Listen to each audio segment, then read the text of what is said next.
There's a new Monster Hunter imminently on the way, which of course has us all imagining once again how rank it would smell if you were actually in the Monster Hunter world, or maybe that's just me. And apparently a load of tech startups who seem convinced that the next big thing in total immersion video gaming is smell-o-vision. Even Sony is getting in on the action, having debuted their Future Immersive Entertainment Concept at CES this year, which is essentially a lo-fi holodeck, and boasts the opportunity to smell your enemies in The Last of Us Part 2. That's in the copy.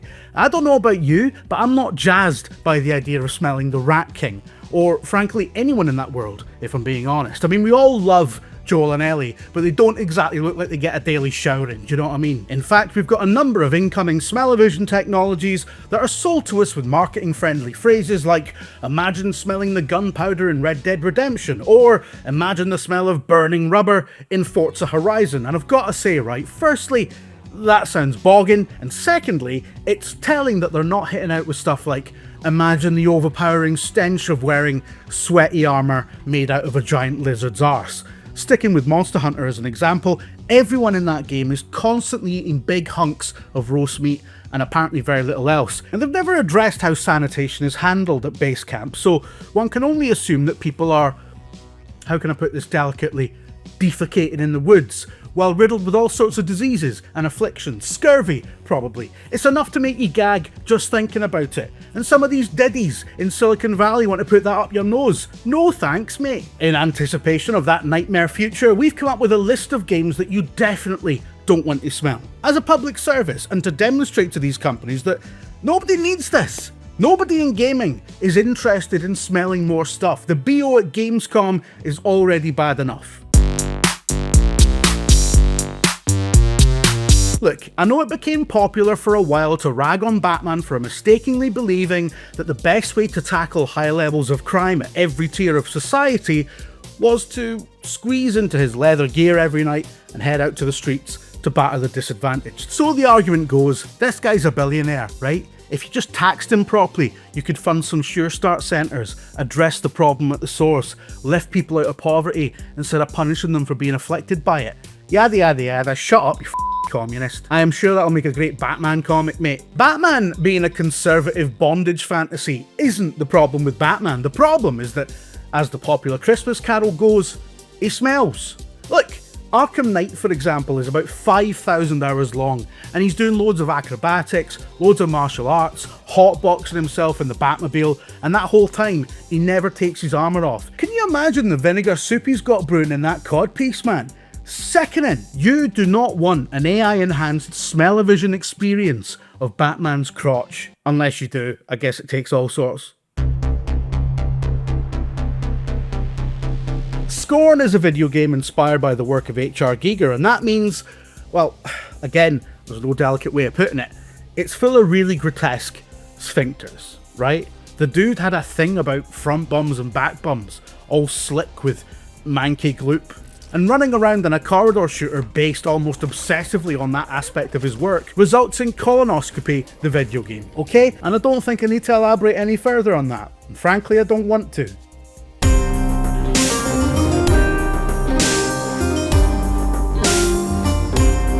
You might be expecting this list to be dominated by games set in or even vaguely inspired by the Middle Ages, because as we all know, they were very odoriferous times to live in, but not necessarily, actually. Many historians now believe that people in late medieval times took personal hygiene very seriously. They would regularly bathe, wash their hair, fragrance their clothing, and have herbs strewn all over the place indoors in order to combat building smells, damp and mildew, etc., because they believed, erroneously but quite understandably, that diseases were actually spread by odours, and so not being smelly was considered a matter of public health. Which brings us to the world of The Witcher, which isn't actually set in the Middle Ages but a vague facsimile of it.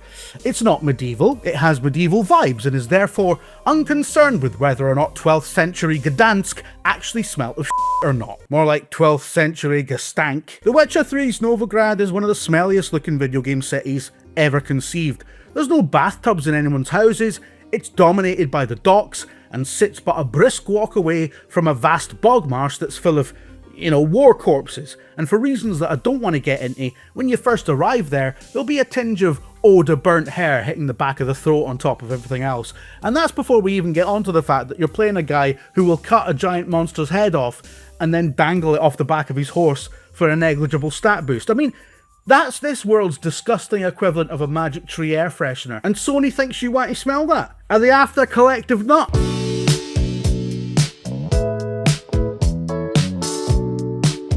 Anyone of a certain age in Great Britain remembers going on a school trip to the Jorvik Viking Centre in York, an historical attraction based around the excavated Viking old town that was discovered underneath the modern city in the mid-70s. The focal point of the Jorvik Centre is the Time Machine ride. It's like a slow-moving monorail that you get strapped into and then dangled around a reconstructed version of the Viking city. The same Viking city that you can visit in Assassin's Creed Valhalla, which is very cool. But I did a quick survey of my Gamer Network colleagues earlier and asked them what their overriding memory of the Jorvik Viking Centre is, and they all said the same thing: the smell, which is, for those of you who haven't been, this pungent miasma of mud and that they pump into the whole place to give you an authentic idea of Viking Britain in an olfactory sense. And if that's accurate, and I've got no reason to doubt the expertise of the Jorvik Viking Centre, the last thing you want is a machine wafting that stench up your nose when you play Assassin's Creed Valhalla, because, let's face it, the experience is arduous enough.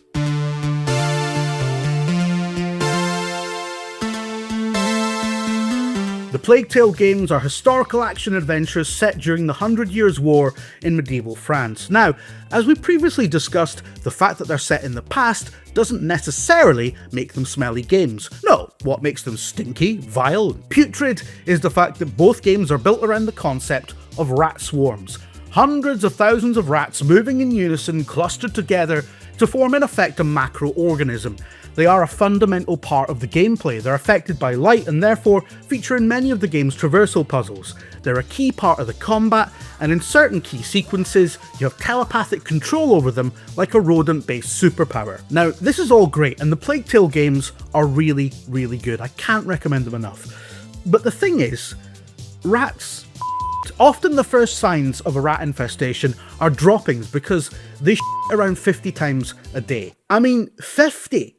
I'm on the can 3 times a day, and my wife says that's excessive. I'm just saying, and it's not addressed in the game at all, but if you've got hundreds of thousands of rats crapping everywhere, even if they individually only do it twice an hour, that's going to be howling. That is just going to result in mountains and mountains of all across France. And don't say that'll be an improvement, English people watching, right? It's not the 90s, you're not Ben Elton, you can't make jokes like that anymore. Actually, maybe you can, maybe that's one of the Brexit benefits.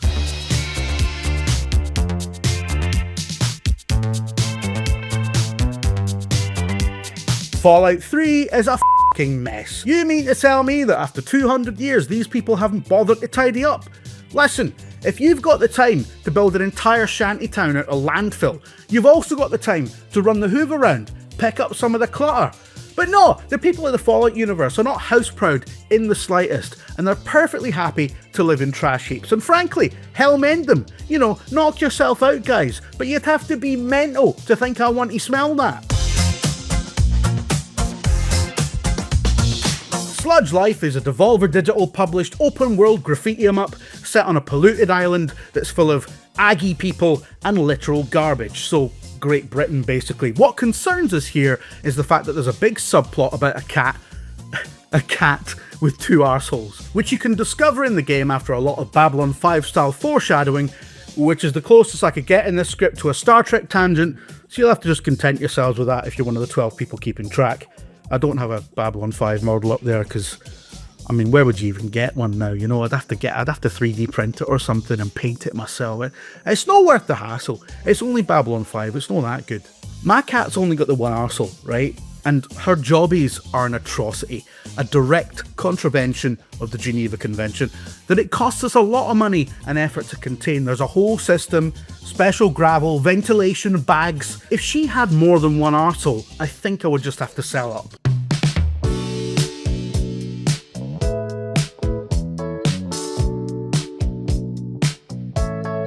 Stillwicks the Deep is an acclaimed horror walking simulator set on board a disintegrating North Sea oil rig that's besieged by horrible flesh-absorbing alien gloop from the depths of the ocean.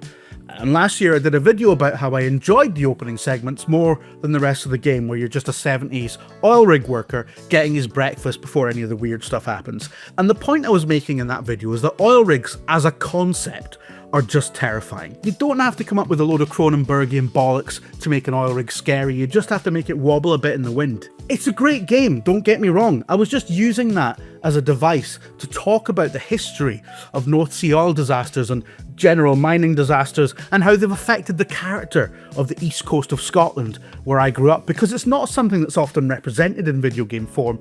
So it was a rare opportunity to... Anyway, look, a lot of people got mad because they thought I was complaining about the game being too hard, which I wasn't. If anything, it was too easy.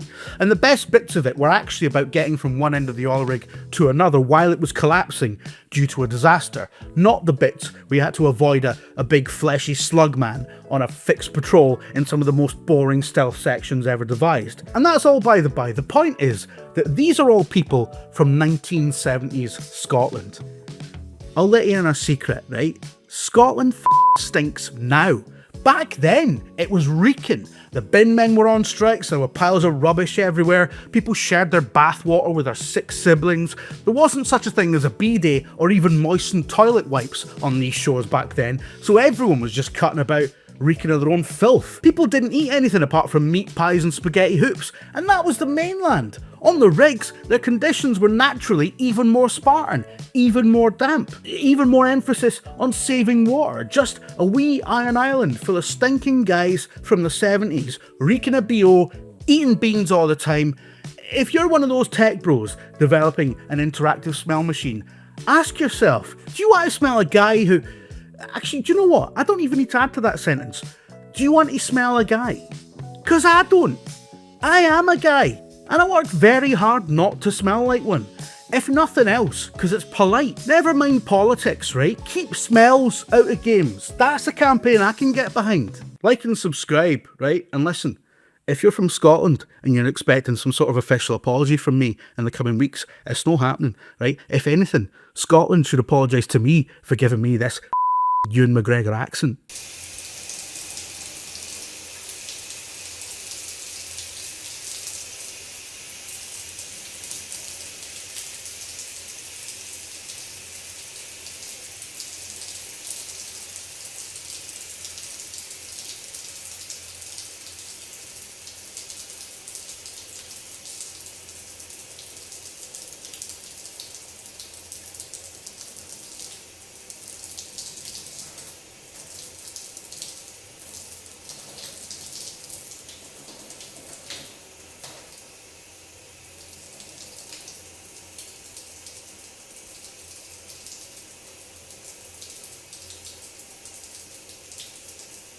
Alright, yeah, he looks clean to be fair.